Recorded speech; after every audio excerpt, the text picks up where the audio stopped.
اپنے آپ کو دیکھو کیسے ثابت قدم ہو اتنی آزمائشوں کے بعد بھی، کیونکہ اللہ جانتا تھا میرا بندہ یہ برداشت کر لے گا۔ اور یقین کرو جلد ہی تمہاری یہ آزمائش ختم بھی ہو جائے گی۔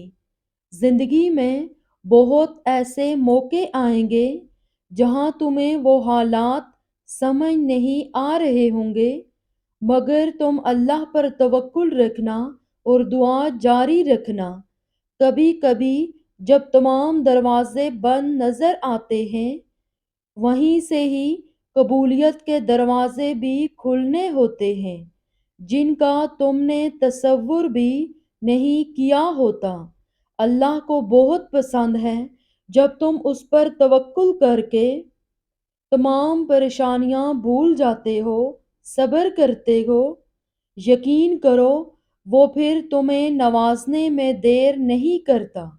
ہاں، کبھی کافی سوچیں آئیں گی تمہارے ذہن میں، کافی سوال آئیں گے کہ نہ جانے کب ہوگی دعا قبول، کیسے ہوگی، اتنی دیر ہو گئی ہے، شاید اب تو نہیں ہو سکتی۔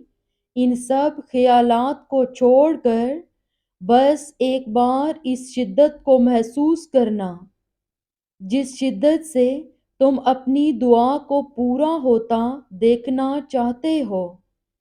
دیکھنا پھر کبھی تمہارا دل ہار نہیں مانے گا، کبھی بے سکون نہیں ہوگا۔ یہ اندھا یقین جو کرتے ہو لوگوں پر، ایک بار تو کر کے دیکھو اپنے رب پر۔ یہ جو غم کے بادل ہیں سب چھٹ جائیں گے، پھر دیکھنا کتنے معجزے ہو جائیں گے۔ یاد رکھنا اللہ جب راضی ہوتا ہے تو ہدایت دیتا ہے۔ اگر آپ کو ہدایت ملی ہے تو دھیان رکھیں کہ اللہ آپ سے کبھی ناراض نہ ہو۔ آپ کے کسی بھی کام سے مطمئن ہو جاؤ، کیونکہ اب تمہیں تمہارے صبر کا انعام بہت جلد ملنے ہی والا ہے۔ تمہارے یہ آنسو جو ہیں اب خوشیوں میں تبدیل ہونے والے ہیں، اور فیکون سے تمہارے لیے عرش سے معجزے اترنے والے ہیں۔ سنو، جس دن تم نے اپنے بگڑے ہوئے کاموں میں شکوے کی جگہ اللہ کی مصلحتوں پر غور کرنا شروع کر دیا نا، یقین کرو تم کامیاب ہو گئے۔ ابھی چپ ہو کر بس چلتے رہو اس کے طے کردہ راستے پر۔ وہ مایوس نہیں کرے گا تمہیں۔ تمہاری ایک ماں کو تمہاری کتنی فکر ہوتی ہے، وہ رب تو پھر 70 ماؤں سے زیادہ پیار کرتا ہے۔ تمہیں وہ بھلا غلط راہ پر کیسے چلا دے گا؟ وہ خاموشیاں بھی سن لیتا ہے، لیکن اسے اظہار پسند ہے اپنے بندے کا۔ جب بندہ کہتا ہے میرے رب، تو وہ متوجہ ہو جاتا ہے۔ جب بندہ کہتا ہے تو بڑا رحیم ہے، تو اس کی رحمت جوش میں آ جاتی ہے۔ جب بندہ کہتا ہے اللہ مجھے معاف کر دے، تو وہ معاف کر دیتا ہے۔ اور جب بندہ گڑ گڑا کر کچھ مانگتا ہے تو وہ قبول کر لیتا ہے۔ جس کے لیے اتنا انتظار کر رہے ہو اور وہ تمہارے لیے بہتر نہیں، تو اسی کو بہترین بنا کر تم تک پہنچایا جائے گا۔ مسلسل جدوجہد میں جس چیز کے لگے پڑے ہو تمہارے وہ سب کام بھی رفتہ رفتہ سلجھ جائیں گے۔ آج نہیں تو کل تمہاری مانگی ہوئی چیز سے تمہیں نواز دیا جائے گا۔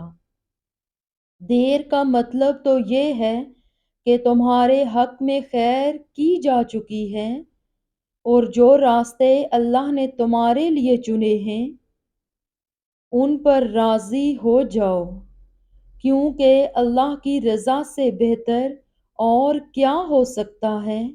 اللہ بہت جلد اس چیز کو بھی تمہارا وسیلہ بنا دے گا جو تمہارے لیے مایوسی کا سبب بنی ہوئی ہے، جس کا ہونا کہیں سے بھی نظر نہیں آتا۔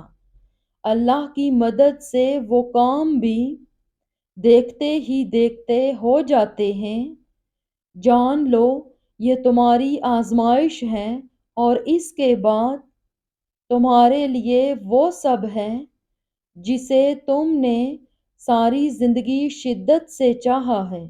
اگر وہ بار بار بہانے بنا رہا ہے تو سوچو پھر اس کو تمہارا مانگنا کتنا پسند آیا ہوگا۔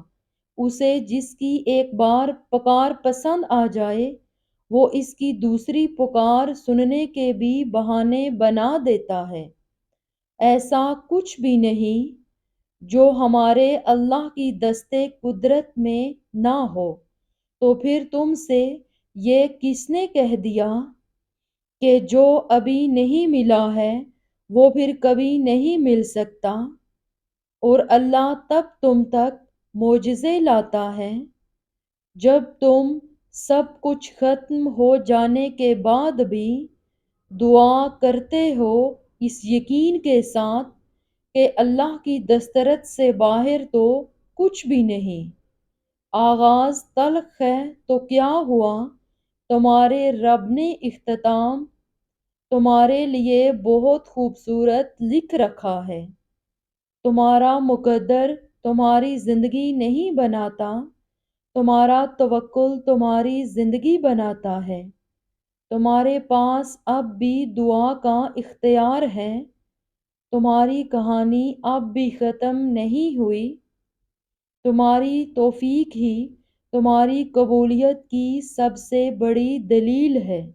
تمہارا صبر گواہ ہے کہ تمہارے لیے کن فیکون لکھا جا چکا ہے، اور تمہارے صبر کا صلہ اب تمہیں مل کر رہے گا۔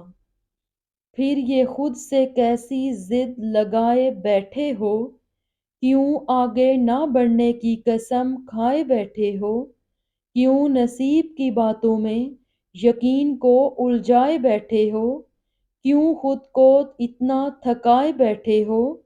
کبھی اس من کو اللہ کی چاہت کے مطابق سنوار کر تو دیکھو، کبھی صبر کی حدوں کے اس پار جا کر تو دیکھو۔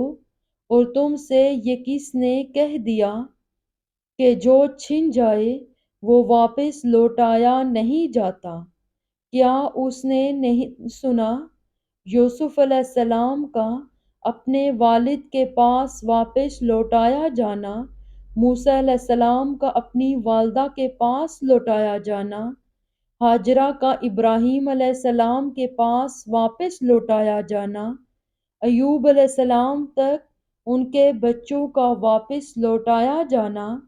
اللہ تم تک ہر چیز واپس لے آتا ہے، بس وہ ان چیزوں کو تم سے دور اس لیے کرتا ہے کیونکہ تم ان چیزوں سے اتنی محبت کرتے ہو جس کا اقدار صرف اللہ ہے۔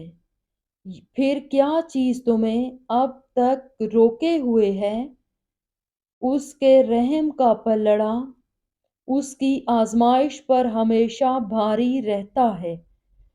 کیا تم سنتے نہیں جب وہ یہ بار بار کہتا ہے، مانگو مجھ سے میں دوں گا؟ کہاں ڈھونڈ رہے ہو اسے؟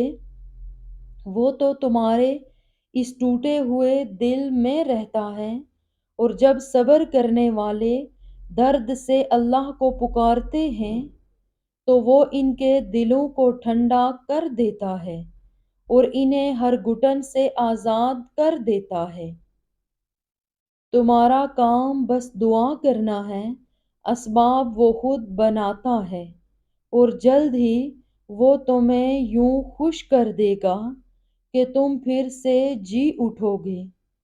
جب اللہ کو تمہارے مانگنے کا انداز پسند آ جاتا ہے تب وہ دینے میں ذرا سی تاخیر کر دیتا ہے تاکہ تمہاری آواز اسے بار بار سنائی دیتی رہے۔